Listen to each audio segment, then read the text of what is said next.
Olá, tudo bem? Estamos ao vivo aqui no Instagram da Vogue, da agência Vogue,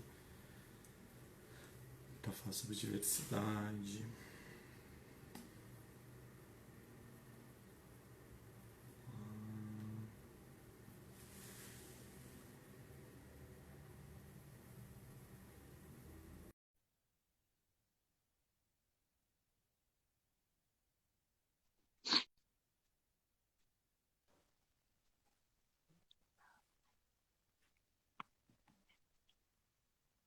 Olá, oi Renan, Olá, tudo tudo bem? bem?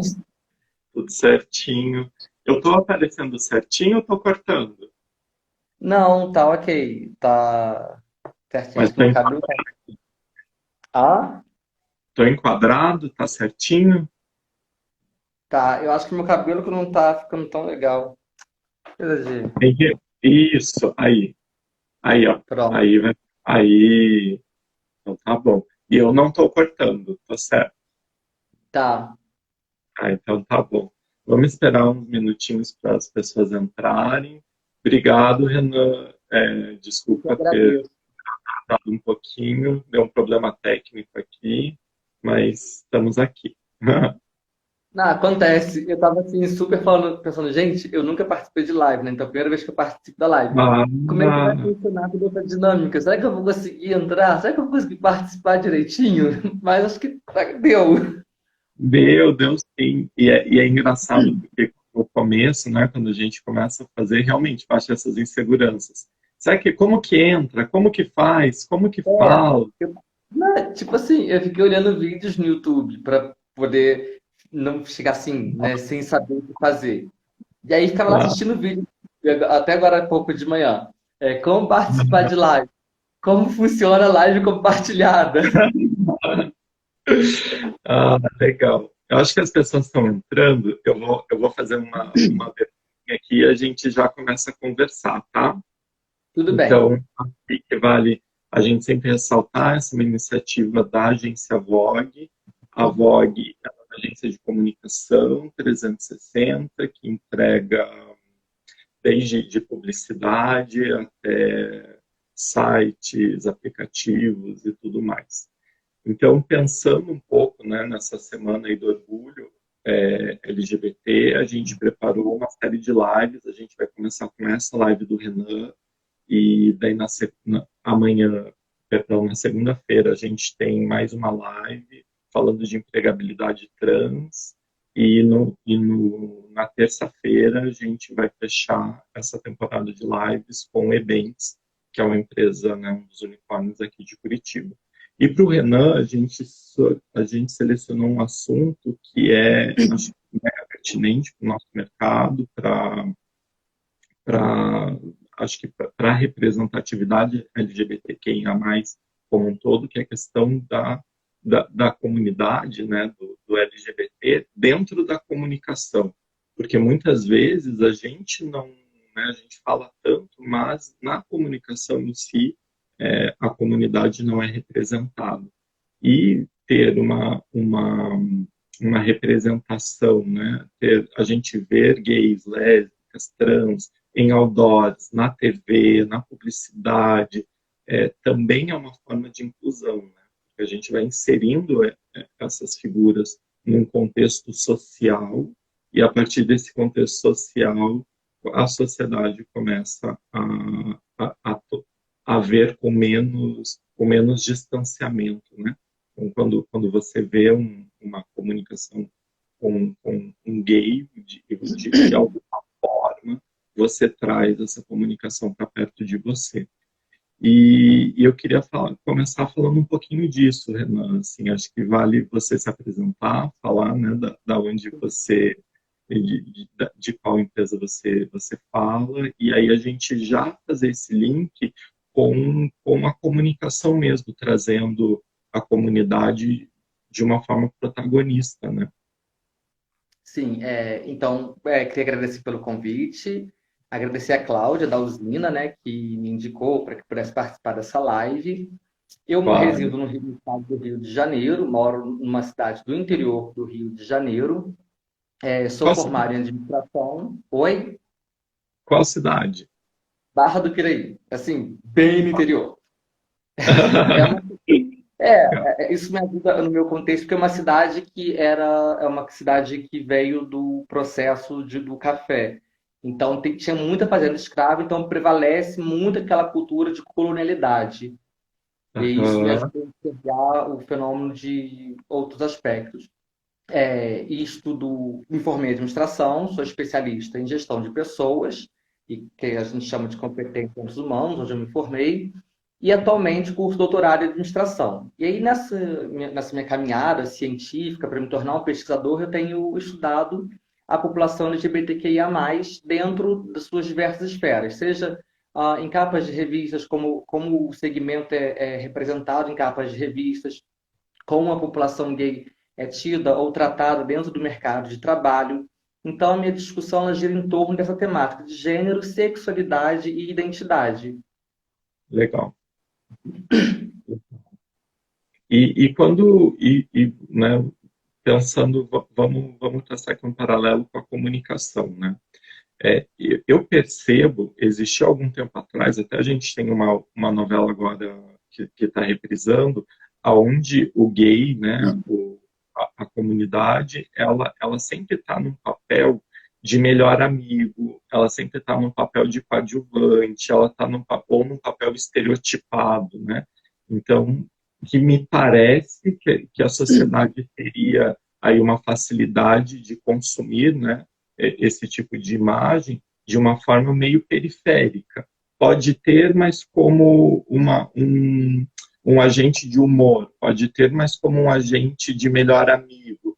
Mas quando a gente traz o gay para o protagonismo, talvez isso ainda assuste, né?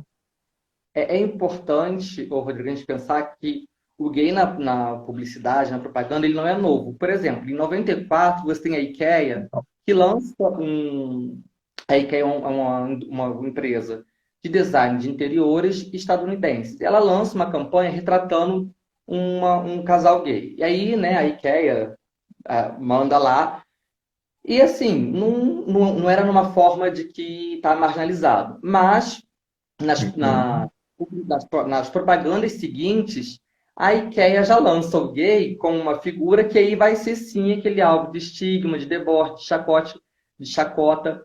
Mas acho que é legal, e aí a gente traz para a questão da mídia brasileira, e como que o gay é retratado aqui no Brasil, né, pela comunicação ou pela publicidade, que é o seu devido lugar. Qual é o lugar do gay aqui na sociedade?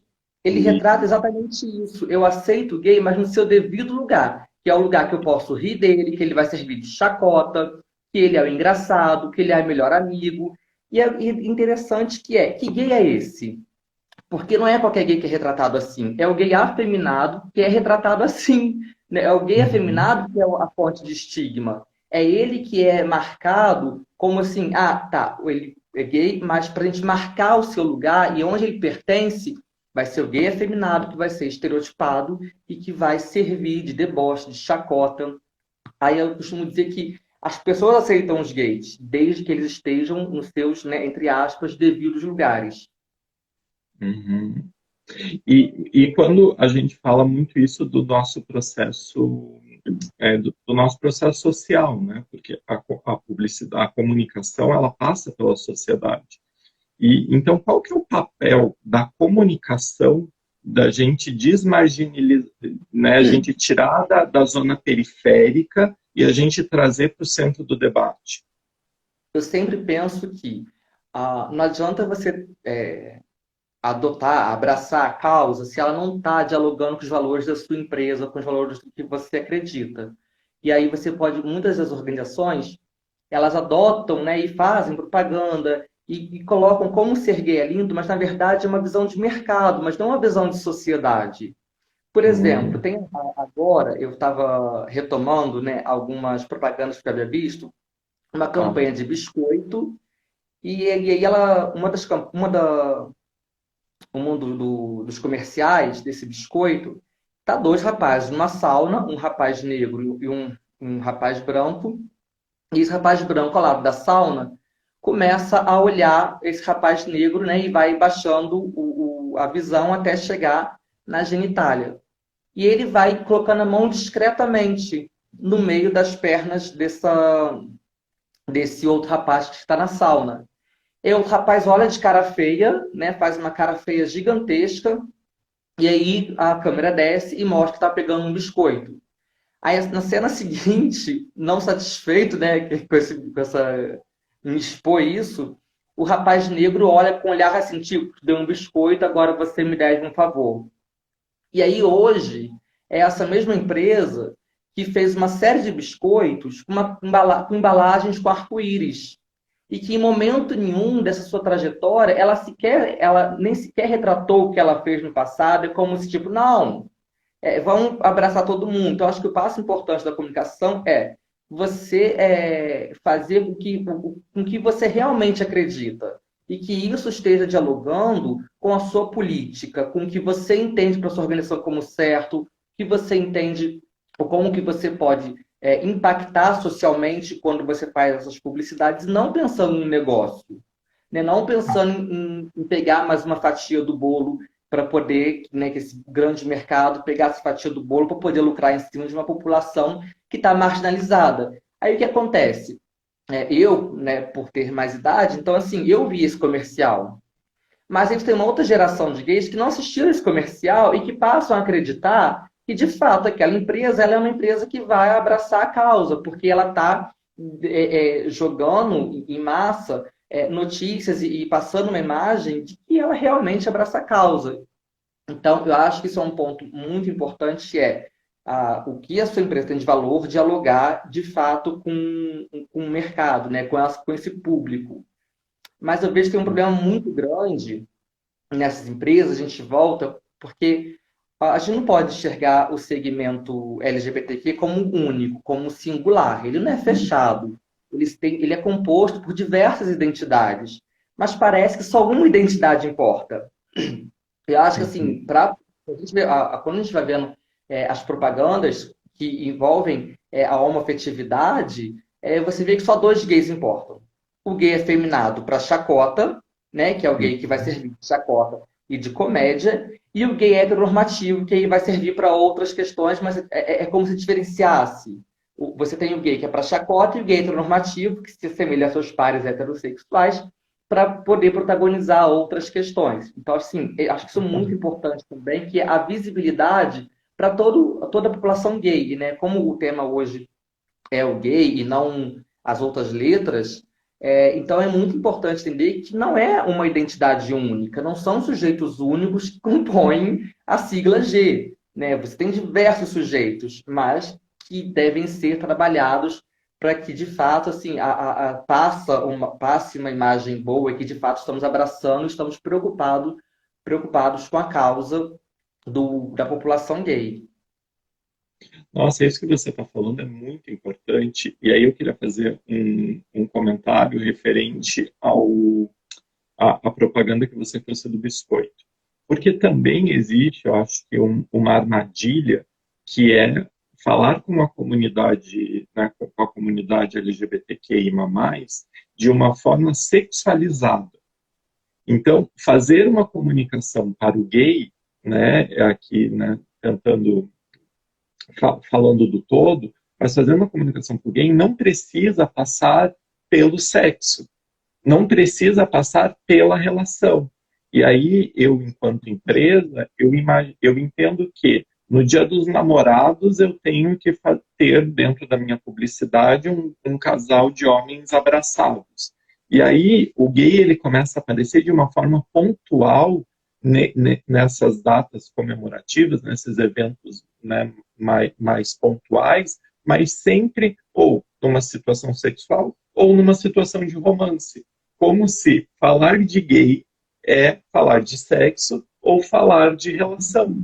E é muito mais. Fazer uma comunicação LGBT, eu entendo que é você, de fato, se comunicar com essa comunidade. E não pode se ter o pré-conceito de que a nossa única via de comunicação é através do sexo, né? Há uma é importante trazer esse ponto, porque há uma sexualização dos corpos. Se você pegar como que o gay é retratado nas agências de turismo, por exemplo, é sempre um gay que é alvo, que você põe ele como alvo de desejo, né? Como um corpo a ser consumido, literalmente. Então, eles passa-se essa imagem do gay como algo realmente extremamente sexualizado. E quando põe um sujeito, o gay, é importante falar de interseccionalidade, e quando traz o gay negro para a propaganda, ela é ainda muito mais sexualizada, porque há uma fetichização do gay Uhum, negro.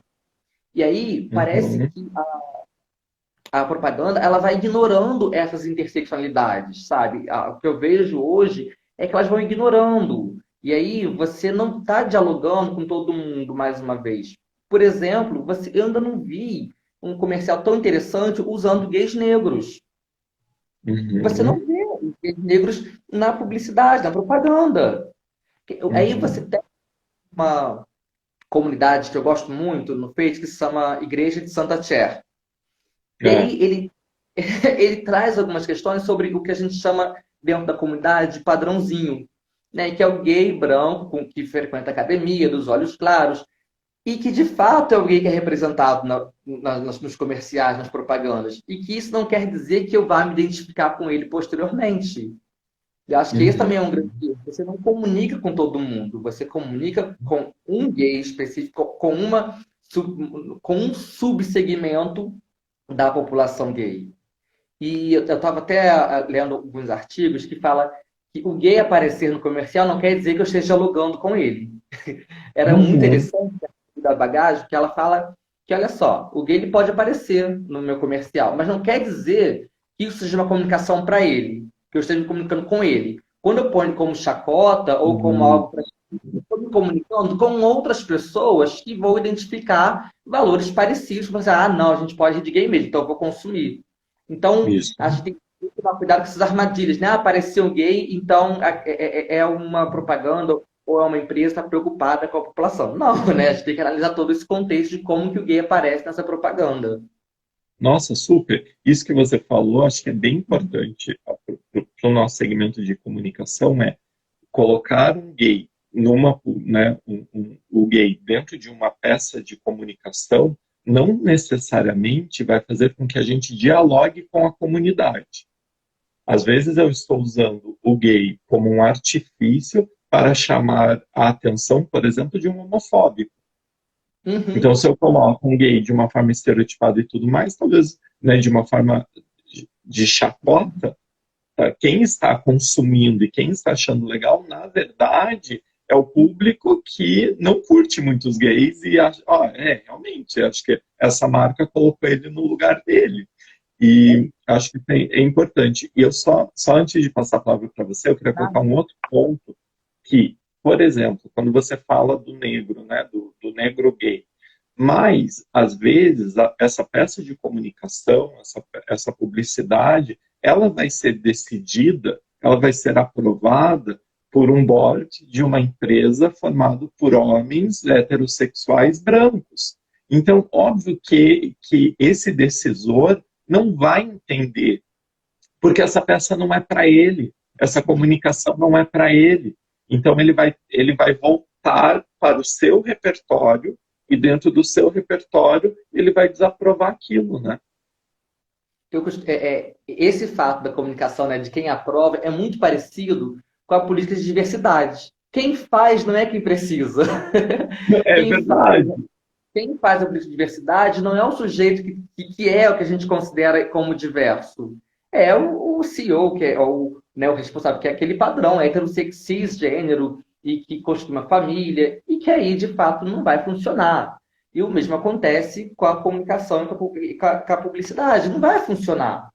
Então, Isso, né? eu acho que isso reflete um pouco como que o gay vai sendo só mesmo uma questão de consumo, de mercado. Porque eu decido. Né? Eu não contrato ninguém para decidir se aquilo lá tá legal ou não. Eu vou decidir por ele. Porque é mercado. É mais uma vez mantendo os próprios até marginalizados as decisões do que pode representar a população por meio da propaganda ou não. Porque é sempre decidido por alguém, como se fosse um sujeito, entre aspas, tutelado, porque alguém decide por ele o que a gente vai, que imagem nós vamos passar dele. E acho que aí você tem agora Eu acho que o ativismo agora está mais forte em relação a isso, né? Ou então, nessas propagandas é interessante que tudo é pensado somente para um gay. E aí, até os produtos que são feitos são pensados, às vezes, para um único público gay, como se todo mundo, né, gostasse de vestir com a bandeira do arco-íris, como se todo mundo gostasse de usar muito glitter, como se todo... E não é. E aí, as propagandas vão seguindo sempre por essa linha, sabe? Os comerciais vão sempre seguindo por essa linha. É verdade, é verdade. Mas, ao mesmo tempo, né, pensando agora, a gente vem de uma construção histórica, né? Então, as empresas as empresas talvez mais consolidadas e tal, elas são empresas que passam por diversas gerações. E aí, de repente, trazer essa novidade, né? Se a empresa não tem isso como seus valores, vai também pode gerar uma insegurança da empresa estar se posicionando. E talvez ela não tenha background suficiente para se posicionar. Isso causa um medo e faz com que ela não se posicione. Ou então ela se posiciona de uma forma equivocada, que pode gerar prejuízos para a marca. Então, qual que é o caminho, assim, as dicas que você pode dar quando se chega nesse dilema? Eu fico pensando, o primeiro passo é que ser gay não é ser novo, né? A gente está Uhum, estamos na sociedade há séculos, né? Nós tivemos no Império, tivemos no Império Romano, estivemos na Grécia Antiga, estivemos na modernidade, estamos na contemporaneidade. Então, nós não somos sujeitos novos, né? Nós existimos há séculos. Então, a uhum, homossexualidade ela existe há muito tempo, né? uhum, Esse relacionamento entre homens existe há muito tempo. Então, ele não é novo. Nós fomos ignorados durante um bom tempo por conta de valores. E aí eu fico pensando, né? Se a minha empresa ela quer adotar a causa, eu vou ver nesse impasse, eu acho que é o momento de realmente ser um momento de divisores de águas, porque você tem um ativismo forte e esse ativismo ele não está mais dormindo, portanto a gente trouxe o conceito de pink money e olha só, a gente está sabendo que aqui onde a gente é e é um fato e assim e você vai ter que enfrentar, ou você abraça a causa ou você deixa a causa, não tem como ficar em cima do muro, sabe? entendi. Você tem um Uhum, exemplo, veio essa questão política, em que a comunidade pressionou artistas, né? Porque uhum, não é mais o momento de ficar em cima do muro no que nós vivemos hoje.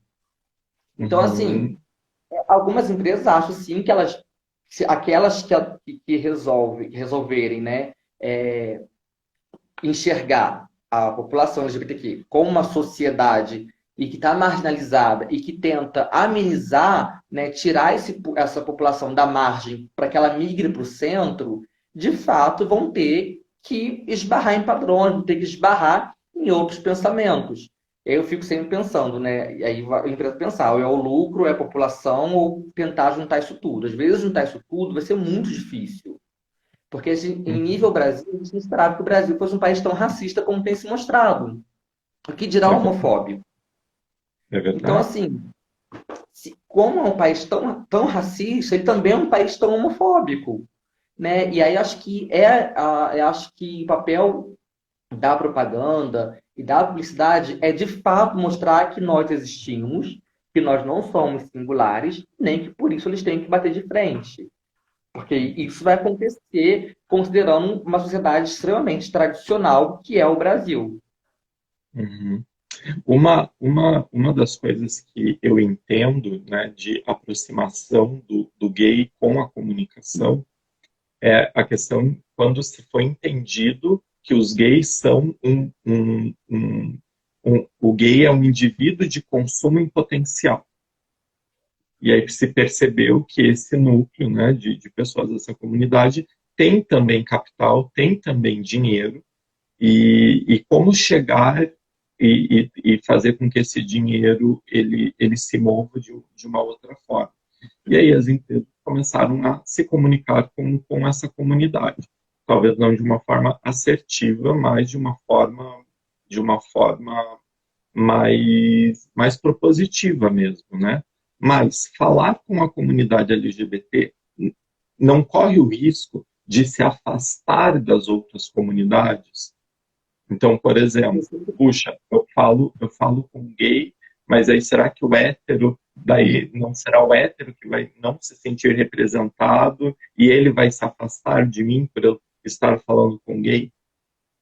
Eu fico pensando que a gente não pode correr o risco de falar assim, eu estou excluindo um em detrimento do outro, ou que a E, homossexualidade e a heterossexualidade coabitam ao mesmo espaço. Isso é muito uhum, importante. Eu posso muito bem fazer um comercial ou um flyer, qualquer coisa, fazendo com sujeitos gays, sujeitos héteros e com diversos sujeitos. Eu acho que isso é entendi. importante. Quando você mescla, que olha só, que quando a gente mescla, né, que a gente coloca todos os sujeitos que existem, a sua diversidade por completo, né, e quando eu falo diversidade, eu estou falando sujeito heterossexual, porque também faz parte da diversidade. Porque quando a gente fala que o Entendi. gay é diversidade, é como se a gente estivesse colocando o gay à margem e que o heterossexual fosse a norma. E socialmente é isso. Mas então, como é que a gente faz? A gente muda esse conceito de diversidade e coloca todo mundo junto. E aí sim você Entendi. dialoga com todo mundo. Se eu tenho numa peça publicitária minha sujeitos negros, sujeitos gays, heterossexuais, lésbicas, transexuais, é uma certa forma, eu estou atendendo todo mundo. Agora, se Entendi. o heterossexual se ofende por ter um gay numa peça junto com outro hétero, aí né, é um cara que é homofóbico mesmo. E não é que ele não esteja se sentindo representado, esses são os valores dele achando. Aí é uma coisa pessoal que aquele sujeito que pretende se atingir acha que gays e heterossexuais não podem coabitar no mesmo espaço. Nossa, mega importante isso que você disse. O que você está trazendo é que eu não substituo uma publicidade heteronormativa por uma publicidade gay. Na verdade, eu preciso fazer com que esses dois mundos coexistam dentro da publicidade, né? E aí o nosso leque de abrangência, ele é muito maior. Sim, é exatamente isso. Porque o que vai acabar acontecendo muitas das vezes quando você foca só um público, você vai perder outro. Você Isso não quer mesmo. perder o público que já tinha antes, né? Uhum. Eu falo, você tem que trabalhar a representatividade, mas que você acredite nessa representatividade, e não como um lucro, algo para alavancar o negócio. É algo que esteja ligado ao que você pretende como um ideal de sociedade. Mas essas pessoas podem participar ao mesmo tempo. Então, adianta eu chegar no mês do Dia dos Namorados, por exemplo, e fazer todas as minhas embalagens, ou fazer várias propagandas usando arco-íris, usando uma bandeira branca, rosa e azul. Não vai adiantar, porque isso vai perder um outro público. E aí isso vai ficar passando a imagem, mais uma vez, de que, olha só, gay de um lado, hétero do outro. Aqui não tem como os dois conviverem juntos. E a realidade não é essa. Embora a gente saiba que a homofobia ela é latente, né? Ela está ali e muitas vezes então ela é explícita. Não quer dizer que eu não vou conviver com heterossexuais ou que heterossexuais não vão conviver com homossexuais, que é balela, né? Assim, acho que a publicidade ela tem que dialogar com todos os públicos. Isso. E isso que você está falando, porque a publicidade ela vai passar pela sociedade, né? E esse momento social que a gente vive, principalmente agora, né, depois né, depois não, né, nesse período em que a gente está vivendo aí em isolamento, vai fazer de certa forma com que a gente também comece a olhar para as empresas com um olhar de responsabilidade social, né? Então, as empresas que vão sair na frente são aquelas empresas que, de certa forma, devolvem algo para a sociedade e não tornam a sociedade de uma forma utilitária apenas como consumo da minha marca. Tem a ver um pouco, né? Sim, e esse é um ponto muito importante, que é a responsabilidade social, né? Quando que as empresas elas se preocupam com a sociedade? E Uhum, aí, quando ela tem ações que vão de fato para a sociedade, e que eu falo assim, quando eu falo sociedade, não é dentro da organização, é fora dela. Quando eu estou preocupado com a vida do meu funcionário fora da organização. E aí, quando elas se preocupam com esses sujeitos fora desse ambiente, aí elas vão sair na frente. Porque aí você vê que não é mais um negócio, e elas estão preocupadas realmente em pegar sujeitos que estão à margem e trazer para o centro. Aí elas vão funcionar. Né? E sempre lembrando, coabitando todo mundo junto, porque gays têm necessidades, heterossexuais têm necessidades, lésbicas têm necessidades, todo mundo, a certo modo, né, e aí, tirando os heterossexuais, tá? Mas que a gente considera como diverso, tá à margem de alguma coisa, precisando migrar para o centro. E é muito difícil migrar para o centro na nossa sociedade. A gente está sempre à margem. Na publicidade, a gente está estereotipado. Né? Quando vai para a novela, a gente está estereotipado. É uma coisa, me representa, mas não me vejo. É Isso mesmo. exatamente isso que acontece na propaganda. Me representa, mas não me vejo, sabe? E é isso que a gente tem que mudar hoje. E preocupar, né, de fato, com esses sujeitos. Como é que está a vida deles em sociedade? Será que está tão bem assim? Né? O que que eu posso fazer para mudar essa realidade? O que eu posso fazer para ajudar essa população? Eu acho que isso é extremamente importante. Super. E o que você está trazendo é uma diversidade de papéis, né? Então, quando a gente fala, né, de uma forma heteronormativa, né, tem a criança, tem o jovem, tem o adulto, tem o casado, tem o vô, tem, né? Então, se passa aí por uma jornada de vida. E o gay, como o trans, a lésbica, ela também vai passar por uma jornada de vida, né? Então, às vezes, a gente se concentra apenas numa dessas jornadas e deixa as outras de lado. Por exemplo, gay também envelhece. E Esse é um qual que é a ponto importante. comunicação para o gay que envelheceu? E que vai ter uma grana, que tem poder de consumo. O gay também é adolescente, o gay também é jovem, o gay também tem anseios. Então, quando você não traz, e aí você trouxe, acho que de uma forma incrível, a questão do periférico, né, que a gente precisa trazer isso para o centro, é trazer para o centro de uma forma integral. O gay tem anseios, o gay também tem uma jornada de vida. E aí a gente, às vezes, na armadilha da gente pegar um aspecto, quase sempre um aspecto ligado de uma forma cômica ou de alguma forma sexual, e a gente começa a bombar isso na mídia como se isso fosse comunicação LGBT. É importante, e acho que você trouxe um ponto bem legal, que é o que é focado para publicidade e propaganda. É um pedaço da vida.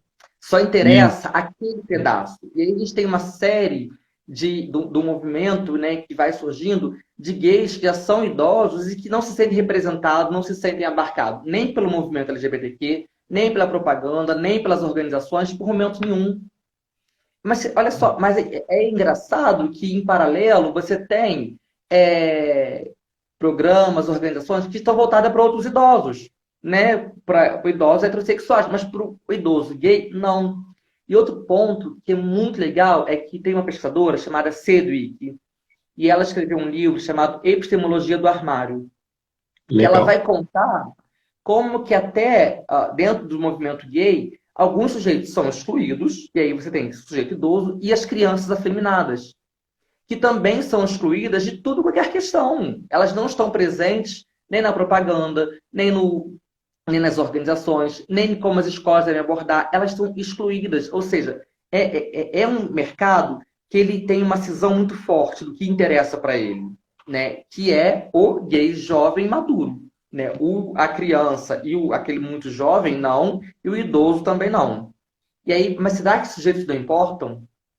É como se fosse assim, não importam, né? Você vai enxergando, tipo assim, não, não importam. Aí a gente vai à questão que vai centralizar. O que importa, então, é quem pode consumir? Se o que importa é quem pode Ah, consumir, forte isso, hein? então a gente vai excluir crianças, porque a gente sabe que, nós, assim, você tem crianças gays, você tem crianças afeminadas, você tem crianças que já começam um processo de transição para a transexualidade, e você tem idosos nessas mesmas questões, que transitam de gênero, que fazem a transição de gênero, que são afeminados, mas não importam para o mercado. Porque parece que sujeitos não têm o poder de consumir, e aí entra toda a perversidade do capitalismo dentro da população. Se eles não podem produzir, não podem gerar dinheiro, então eles não interessam. Exatamente. E aí a comunicação, ela vai fazer um elo, né? Ela vai ser um canal das marcas com a sociedade, né? Então, a sociedade ela se comunica com a marca através da comunicação e vice-versa. Então, qual que é o papel da comunicação ser diversa, tanto para a empresa como para a sociedade? Eu acho que o papel dela é mostrar que sujeitos existem. Esse é o grande Tá? papel. E integrar esses sujeitos na sociedade, por quê? Porque quando alguém faz uma publicidade, propaganda de uma peça ou de algum produto, e o sujeito vê aquela peça, ele tem um sentimento de pertencimento. Ele se Hum, sente que pertence também àquele universo, ele sente que também é um sujeito. Por hum, exemplo, você lá, propagandas de cueca. Todo homem usa cueca, assim, entre aspas. E você não vê nenhuma propaganda de cueca com um idoso. É É como se verdade. idoso não usasse cueca, sabe? Você não vê as pessoas muito mais jovens numa propaganda de cueca. Você vai ter um gay específico, e aí vai ter e o pertencimento, É né? E verdade. aí vai. É porque esse é o papel da propaganda às vezes, fazer com que a pessoa também se sinta pertencente a um grupo. Porque Hum, o sujeito, o idoso gay, por exemplo, será que ele vai se sentir pertencente à população gay vendo essa enxurrada de propagandas que retratam um gay específico? Será que uhum, ele vai ter esse pertencimento à comunidade? Ele vai ter esse sentimento de pertencimento para a comunidade? Provavelmente não. Então, acho que o papel da comunicação é exatamente isso: integrar esses sujeitos, sabe? Fazer com que eles se sintam que eles pertençam a algum grupo, a uma comunidade, a uma tribo. Isso é o mais importante, né? Porque esse sentimento de pertencimento ele ajuda na construção do indivíduo como um ser. uhum. Super. Mas a gente está falando do gay homem, né, e tal, mas quando a gente traz, por exemplo, para a questão dos trans, né, dos trans, das trans, é, eu entendo um pouco que as marcas tenham talvez medo de se posicionarem a respeito, de levantarem essa bandeira e de alguma forma que elas sejam fonte de estímulo para que isso aconteça, ainda entendendo de uma forma, né, que as pessoas escolhem serem assim, né? Então, puxa, de repente eu levanto a bandeira, fico lá colocando isso na comunicação, eu não estou fazendo com que a sociedade vire mais trans. Entende o que eu quero dizer? Eu entendo. Eu acho que esse é uma questão muito importante e isso é o diálogo que a gente tem nesse grande. Por que as pessoas, aí bem nítido, algumas pessoas de direita odeiam o termo gênero? Exatamente porque gênero ele vai trazer uma questão de que, olha só, eu sou um sujeito social e vou me construindo com o tempo, né? Eu vou performando um gênero que não necessariamente tem que estar de acordo com o que eu tenho entre as minhas pernas. Então, e aí, né, você vai a essa construção, só que é uma construção social e cada um vai aprendendo como se constrói. E aí, ela tem muito mais do nosso psicológico do que, né, do que a gente vai biologicamente falando. E aí as pessoas acham, mas se eu fizer, eu vou deixar as pessoas serem trans. Peraí, a gente vê um monte de jovem heterossexual beijando, a gente não vê heterossexual. Aí eu vou ver uma pessoa trans e falo assim, vou virar transexual. Não, acho que era o seu desejo de virar transexual, né? Aquilo habitava dentro de você e você quer performar, então, um gênero feminino. Porque não tem como recorrer. E aí eu falo, quando as pessoas recorrem a esse argumento que incentiva a transexualidade, é a mesma coisa. Fala, então, peraí, eu canso de ver heterossexuais na televisão, né, em cenas muito íntimas, em um monte de coisa, e eu não virei heterossexual. Onde que deu errado, então? Uhum. Esse discurso. Opa, um pouquinho, a internet dele oscilou, ele já volta. Voltou, voltou, voltou.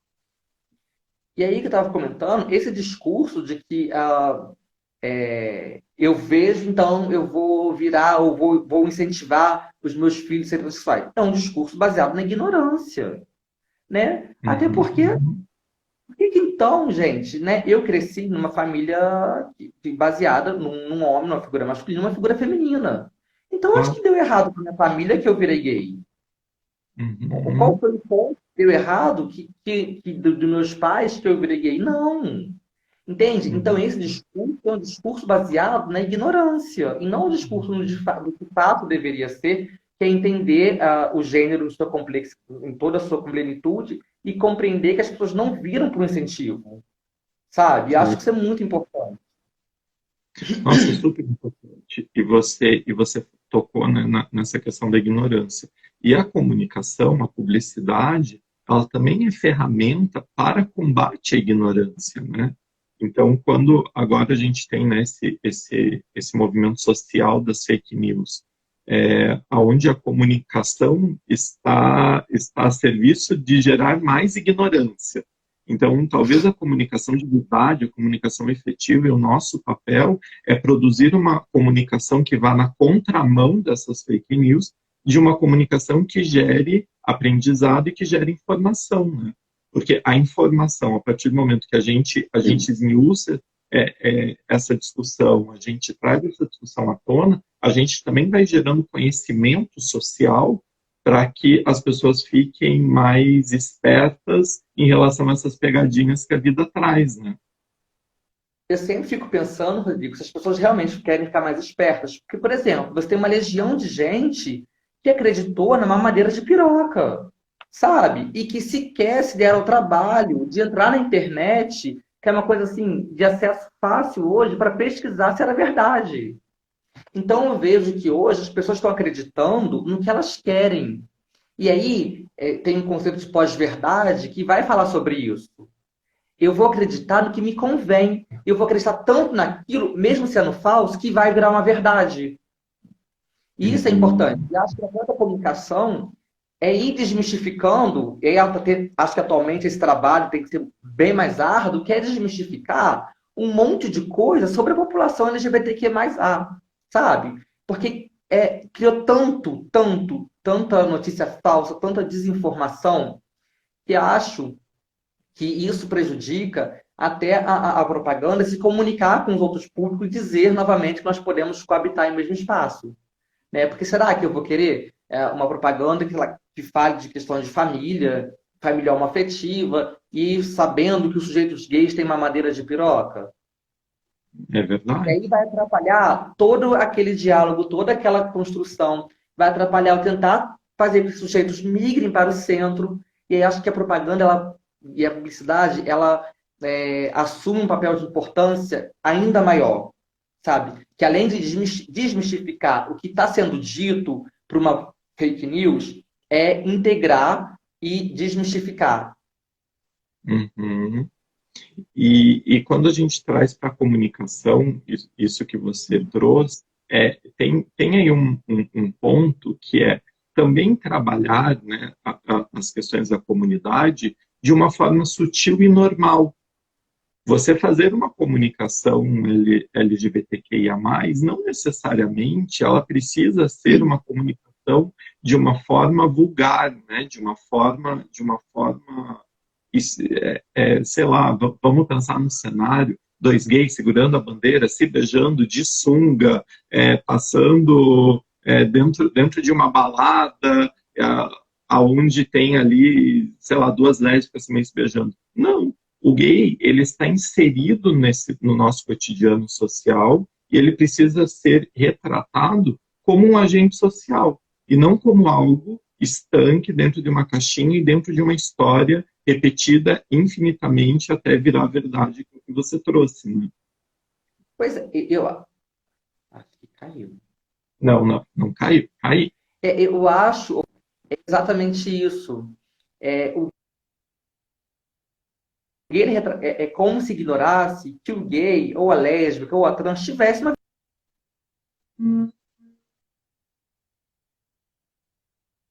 É como enfim, compreender o gay como um ser que não vai ao mercado, que não sai, que não tem uma vida social,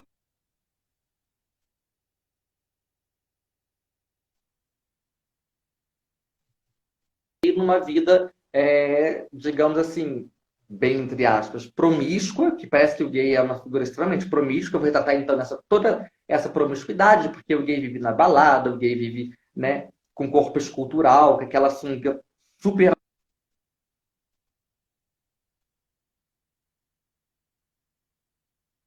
mas ignoram que a gente vai ao mercado, que a gente tem filho, que a gente tem que comprar, que a gente vai estudar, que a gente veste roupa mais larga quando está em casa, que a gente usa roupa às vezes cafona para ir à rua, e isso tudo é ignorado, né? O que é retratado pela publicidade e propaganda é um corte, sabe? É um pedacinho da vida do gay e é como se o gay vivesse aquele pedacinho eternamente.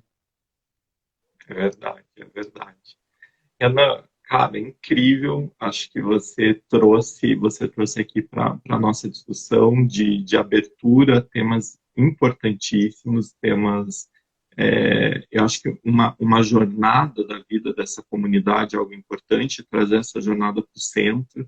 E eu gostaria agora, para a gente ir finalizando, que você deixasse um recado tanto para as empresas, o porquê as empresas deveriam embarcar nessa onda inclusiva, que acho que é algo muito importante, como para as agências também trazerem aí o exercício de provocar o mercado para uma comunicação cada vez mais inclusiva.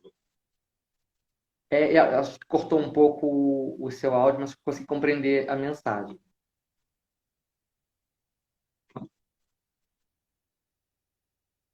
Ai, Renan, acho que sua internet caiu. E aí, gente, deixa no comentário se vocês estão gostando da conversa, se vocês estão com alguma dúvida. Ah, Mandem aí é. nos comentários que a gente responde. Eu Então, acho que Renan, a gente tinha cortou. passado, acho que o exercício das empresas de trabalhar de uma forma inclusiva e o exercício das agências de comunicação em provocar o mercado para uma comunicação mais inclusiva. Bom, como eu estava falando, eu acho que as empresas não devem compreender o gay como alguém que está à margem, mas alguém que está coabitando o mesmo espaço que todo mundo. Que os gays não são sujeitos recentes, porque a gente está lá desde Calígula até os dias de hoje, estão enfrentando bastante coisa. Nós não somos singulares, né? Nós não somos figuras únicas. Há uma diversidade, incluindo sujeitos gays. Há diversos sujeitos gays, não há um tipo de gay. É importante que as organizações, as empresas de comunicação mostrem que gays, heterossexuais, negros, lésbicas, travestis, transexuais habitam um mesmo espaço. Porque eu só E consigo mostrar que há respeito quando eu mostro que essas pessoas habitam o mesmo espaço, não que elas habitam guetos.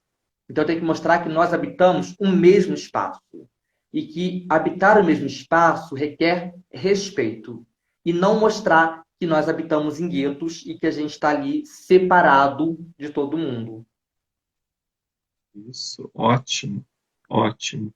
E, Renan, aqui ó, nos comentários, te mandaram um coração, falaram que você é lindo, te agradeceram pelas palavras. Eu acho que essa Eu que conversa agradeço. aí, e um dos objetivos aqui da agência Vogue é trazer essa conversa sempre para o centro, é para ser debatido e entender que essa sociedade, elas fazem parte da comunicação, elas fazem parte do mercado, ela faz parte do processo de decisão de compra, então é no mínimo uma desvantagem não falar com esse público de uma forma inclusiva, é no mínimo uma desvantagem não falar da sociedade de uma forma diversa, como você trouxe. Então, em nome da Vogue, Renan, eu quero muito te agradecer. Obrigado pela tua disponibilidade, obrigado pelos esclarecimentos, obrigado pela condição da conversa, foi extremamente inspirador. E, e acho que eu vou deixar você finalizar. Só quero lembrar todo mundo, Eu. segunda-feira a gente vai falar de empregabilidade Oi. trans e segunda-feira a gente vai falar de empregabilidade trans e terça-feira a gente vai falar com empregabilidade do público LGBTQIA+. Então, acompanha a gente na segunda-feira, acompanha a gente na terça-feira. A gente preparou aí nessa última semana do mês do orgulho uma série de conteúdos aqui no perfil da Vogue sobre a temática e sempre com o intuito aí de esclarecer e trazer essa discussão para o centro. Vou te passar a palavra. Oi, Renan. Caiu? É, Ah, Obrigado, Rodrigo. Gostaria mais uma vez de agradecer o espaço, por essa ótima conversa. Acho que eu vou sair daqui aprendendo um pouco mais, porque uma conversa tão produtiva assim a gente aprende. Agradecer pela participação de todo mundo que esteve na live. Agradecer a Cláudia, mais uma vez, da Usina Comunicação, por me indicar, por acreditar no meu potencial para poder estar aqui participando. E o que legal. precisarem, estamos aqui. Aproveito e convido todo mundo que estava hoje para assistir, né, a próxima live, que eu estarei lá, né, farei tudo, de tudo possível para poder participar. E mais uma vez, obrigado, Rodrigo. Valeu, gente. Obrigado, obrigado, Renan. Até a próxima. Tchau, tchau. Tchau.